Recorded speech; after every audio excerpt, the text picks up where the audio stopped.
going to Premiere Orlando, biggest show, best show in the nail industry. Super excited to meet everybody that's going to be the nail professionals. It's going to be really good, dude.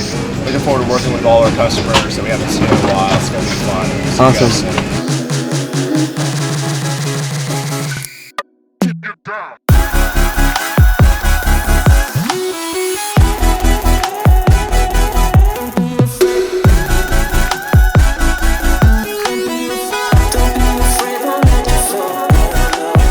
Melissa's in the class, Tracy's in there, Stephanie, Greg, myself. Like, we help you get all that dialed in. Our whole goal at this course, not just at this course, even all of our content, if you consume it, all we talk about is like, this is your time, you know? That's why we do those real-time videos. Like, do them in, your fills should be in 30. And people go on there and they're like, that's crazy, it's too much. No, it's not. That's what she did. In 30-minute fills, hour sets, full sets, you know what I mean? That's how you make money. If you want real solid education, you gotta come to this class, dude. Yeah. There's nothing like it. Acrylic nails with a fake tip, they usually last longer than 4 weeks. But once their nails grow, their natural nail grows, and I place an overlay, they lift. What products are you working with? I am using Young Nails and... Are you mixing powders? Are you mixing powders with monomer? I have, and some Just use mine. I'm not joking.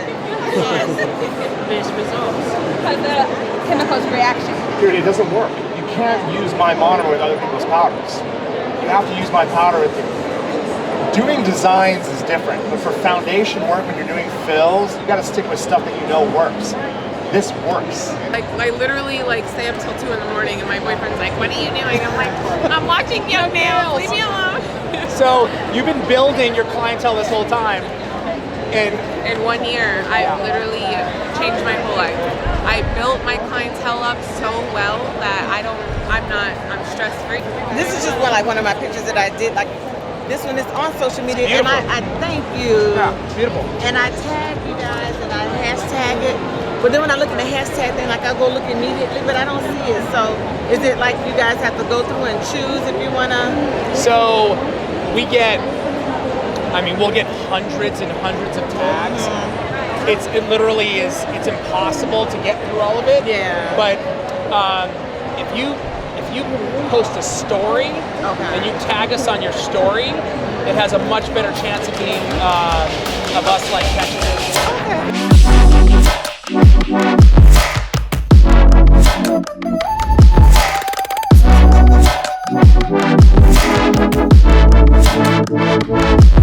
We had a customer that ordered an airbrush from us, and out of the box, it didn't work. That happens every once in a while.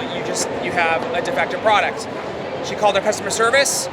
We sent her a new one, instantly. No questions asked. No, dude, no. It's, if you have an issue, we're gonna take care of it. Depends on what kind of price increase you're thinking. I'm thinking $5. Dude, listen to me. You can do $5. Dude, you are not. Okay. You will not. You have to trust me. You will not lose. Okay. You might lose 1 or 2 clients, maybe. $5 is nothing. And that's the thing, Habib. It's the nervousness. No. But here's the thing. $5 to them is nothing. $5 to you is like 10 grand a year. Exactly. When you did the math, I was like, oh. It's insane. 90% of them are going to understand. 10% will be like, no, I don't think so. And good. The 10% that I don't. And here's what's going to happen. For $5, they're going to go somewhere else, and guess what's going to happen? They're going to come right back. I stopped analyzing the posts so much. I was like, yeah. And that's why I get excited. Like, I got to post, but I got to look at the picture, make sure it's edited good, think of the caption. Think about how fast someone's going to see it. 1 to 2 seconds? It's like this. That's such a great point right there. And then the thing is, if you don't have stuff to post, engage. Just comment, put the time in. If you can't post, at least engage. Do Instagram stories? Yeah, we need to do.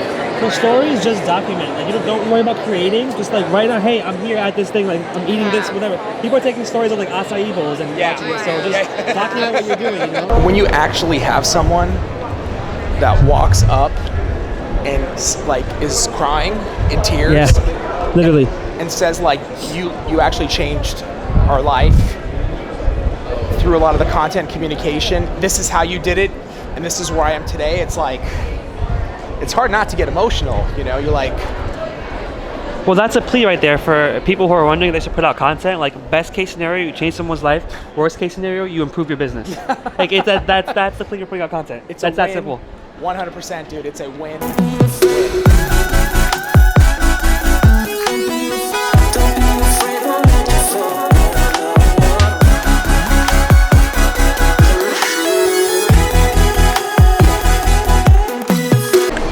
I'm dying for a hot dog, actually, bro. You want to grab a dog? Should we have an eating contest? Yeah, hot dog. Oh my God. I didn't even see that. We should buy 100 hot dogs, bro. Bring him to the booth. I love hot dogs, bro. Let's get 100 hot dogs, bro. Bring him to the booth and then have a hot dog off at the booth. I'd win. If we have a hot dog contest, who's winning, Greg or I? I think Greg. Oh, come on.